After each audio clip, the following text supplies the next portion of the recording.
حضرت ابو موسیٰ رضی اللہ عنہ سے مروی ہے کہ رسول اللہ صلی اللہ علیہ وآلہ وسلم نے فرمایا، میری امت پر رحم کیا گیا ہے، آخرت میں اس پر عذاب نہیں، اس کا عذاب دنیا میں فتنوں، زلزلوں اور آتش فشاں کی صورت میں ہے۔ السلسلہ الصحیحہ حدیث نمبر 2536۔ حضرت انس بن مالک رضی اللہ عنہ سے مرفوعاً مروی ہے کہ اللہ تعالی مومن پر اس کی کسی نیکی کے بارے میں ظلم نہیں کرے گا۔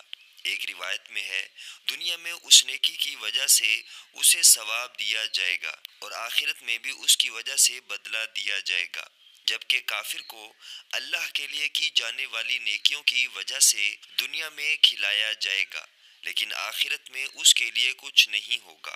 السلسلہ الصحیحہ حدیث نمبر 2540۔ حضرت ابو ہریرہ رضی اللہ عنہ سے مروی ہے کہ رسول اکرم صلی اللہ علیہ وآلہ وسلم نے فرمایا، جمع ہو جاؤ، کیونکہ میں جلد ہی تمہارے سامنے ایک تہائی قرآن کی تلاوت کروں گا۔